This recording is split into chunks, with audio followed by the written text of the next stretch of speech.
बिहार में विधानसभा चुनाव होने वाले हैं। अक्टूबर नवंबर में चुनाव होना है। इससे पहले चुनाव आयोग ने वोटर लिस्ट का स्पेशल इंटेंसिव रिवीजन यानी कि SIR करवाया, जिसमें करीब 65 लाख वोटर का अवैध मतदाता पाते हुए लिस्ट से नाम हटा दिया गया, जिससे बिहार में राजनीति और तेज हो गई। राहुल गांधी के नेतृत्व में राज्य में वोटर अधिकार यात्रा हो रही है। वहीं नीतीश कुमार के नेतृत्व में NDA चुनावी मैदान में उतरने के लिए तैयार है। इस पूरे मूड माहौल को देखते हुए सवाल उठता है कि अगर अभी बिहार में चुनाव हुए तो किस गठबंधन को फायदा होगा। इस बीच एक चुनावी सर्वे सामने आया है।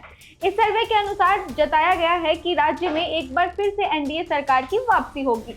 बिहार चुनाव से पहले टाइम्स नाउ नवभारत और JVC ने सर्वे किया। सर्वे में अनुमान लगाया कि अगर अभी चुनाव होते हैं तो NDA को 136 सीटें मिल सकती है और महागठबंधन को 75 सीटें मिलेंगी। अन्य को 6 सीटें मिलने का अनुमान है। 26 सीटें ऐसी हैं जहां मुकाबला टक्कर की होने की संभावना है। अब ऐसे में सवाल उठता है कि बिहार में किस पार्टी की कितनी सीटें मिल सकती है।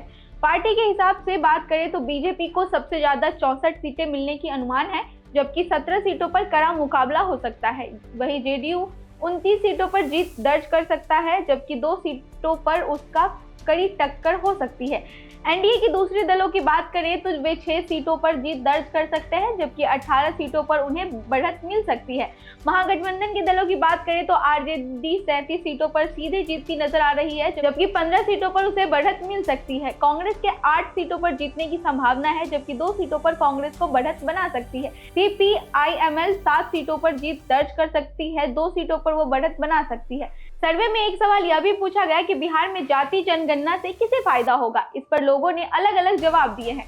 47% लोगों ने यह कहा कि NDA को फायदा होगा, जबकि 37% लोगों ने यह कहा कि महागठबंधन को फायदा होगा। वहीं 15% लोगों ने कहा कि स्थिति वही रहने वाली है। आपको क्या लगता है, इस बार किसकी सरकार बनेगी और जाति जनगणना से किसे फायदा होगा? हमें कमेंट करके जरूर बताइएगा।